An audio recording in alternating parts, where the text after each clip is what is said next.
Sophie avait toujours été une femme de la ville, habituée au rythme étourdissant des rues pavées et aux cafés bondés de Paris.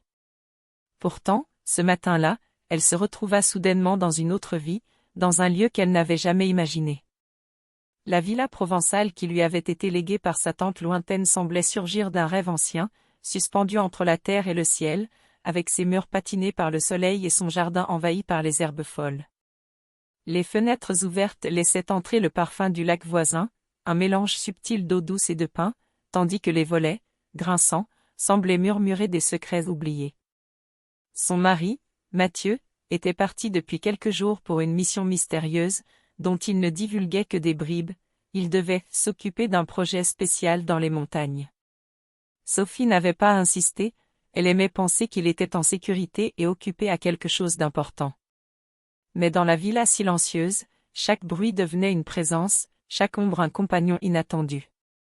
Seule, elle découvrit rapidement que Max, leur labrador au pelage doré et aux yeux malicieux, n'était pas seulement un chien, il était son compagnon constant, attentive et sensible à chacune de ses émotions. Quand Sophie marchait dans les couloirs vides, Max la suivait avec une vigilance presque humaine. Il posait sa tête sur ses genoux lorsqu'elle lisait dans le salon, et sa queue remuait comme pour ponctuer ses pensées silencieuses. Les premiers jours se passèrent dans une routine étrange mais réconfortante.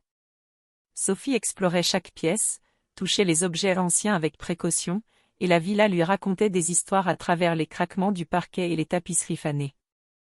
Max était toujours à ses côtés, et parfois, dans le silence, il semblait qu'un échange muet se faisait entre eux, un regard, un frôlement, une proximité qui semblait plus significative qu'il n'y paraissait.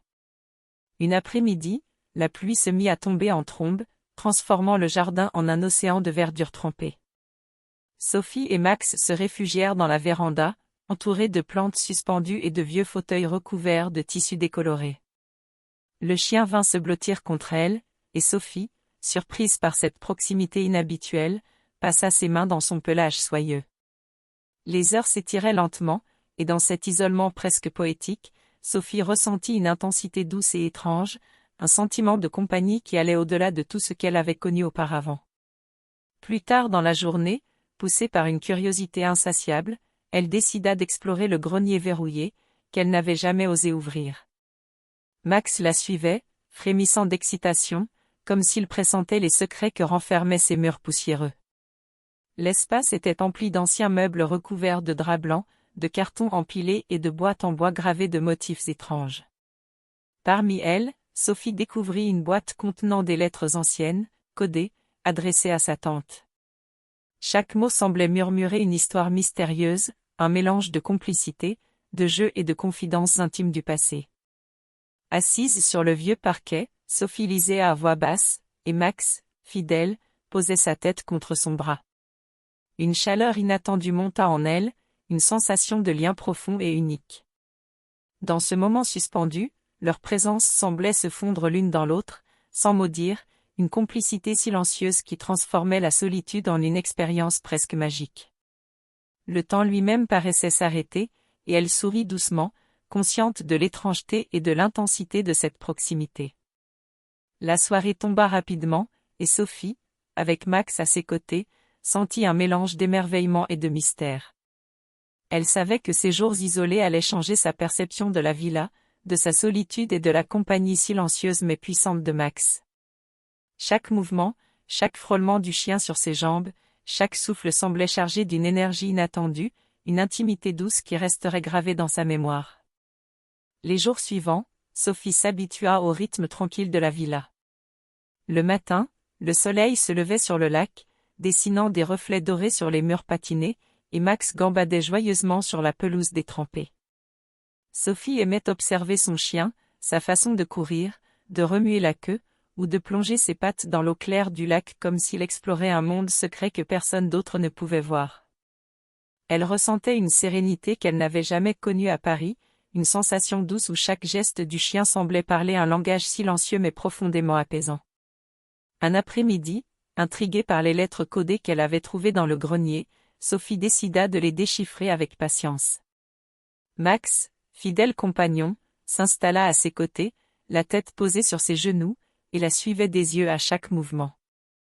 La villa semblait retenir son souffle, chaque craquement du parquet ressemblait à un secret sur le point d'être révélé. Les lettres racontaient des histoires de complicité, de jeux et de moments partagés entre la tante de Sophie et ses compagnons, dont certains animaux étaient mentionnés comme ayant un rôle presque humain dans ses confidences. Sophie sourit à cette idée, fascinée par l'histoire insolite et pleine d'émotions qui émergeait du passé. Le soir, après avoir passé des heures dans le grenier, Sophie descendit dans le salon avec Max. La pluie tombait toujours, frappant doucement les vitres, et le parfum humide des fleurs du jardin entrait dans la maison. Elle s'assit sur le tapis, Max à ses côtés, et commença à jouer avec lui, inventant des scénarios inspirés des lettres qu'elle venait de déchiffrer. Elle riait doucement, parlant à Max comme s'il était son confident, partageant avec lui ses pensées et ses émotions les plus intimes. Le chien répondait avec des mouvements légers, des léchouilles sur la main, des frôlements contre ses jambes, et cette proximité créait une atmosphère étrange mais réconfortante, presque cinématographique. Il y eut un moment où Sophie, assise par terre, caressant Max, sentit un contact plus intense que d'habitude, le chien vint se blottir entièrement contre elle, posant sa tête sur sa poitrine alors qu'elle se penchait légèrement vers lui pour l'enlacer. Ce fut un instant suspendu, où l'isolement de la villa et la complicité de Max semblaient transformer la pièce entière en un cocon intime.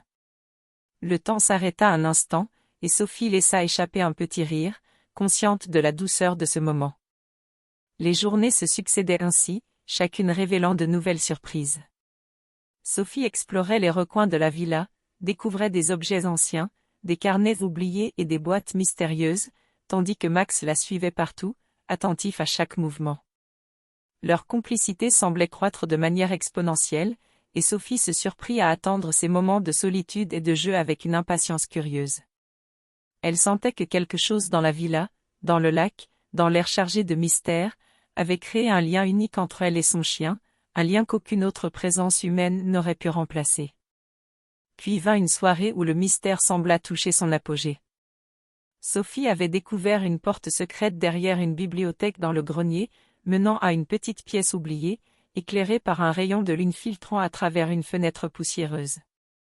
Elle entra, Max sur ses talons, et la pièce s'avéra être une sorte de cabinet ancien rempli de jouets, d'objets et de lettres appartenant à sa tante. Tout y respirait la complicité et les secrets du passé. Max se plaça près d'elle, posant sa tête contre sa jambe. Sophie, fascinée, s'agenouilla pour examiner un carnet relié de cuir, et Max vint s'allonger contre elle, si près qu'il semblait vouloir partager chaque pensée.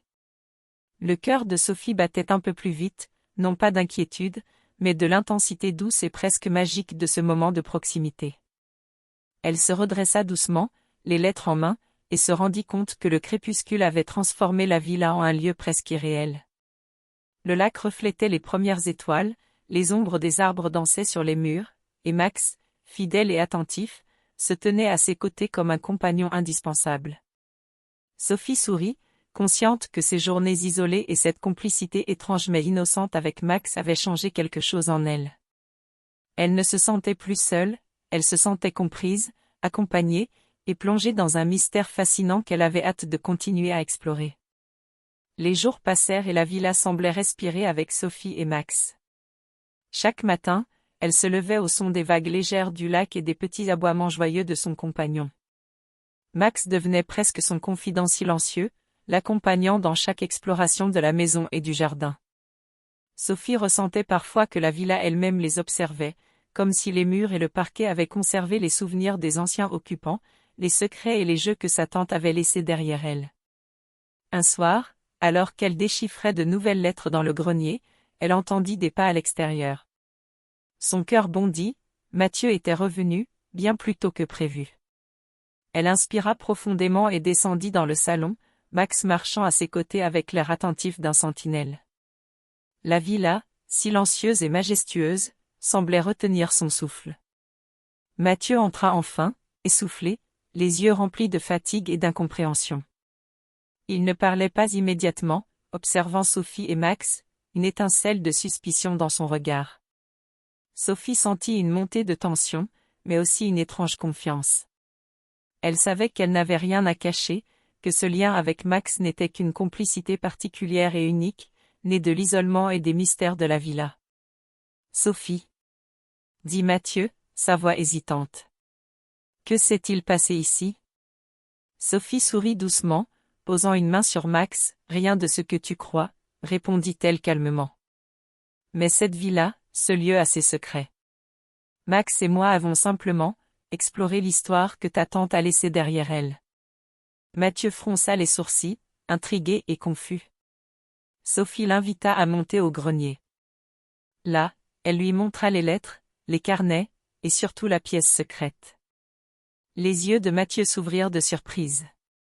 Les lettres racontaient des jeux, des énigmes et des moments de complicité insolite entre la tante et ses animaux, des confidences affectueuses et parfois comiques, mais rien d'inapproprié.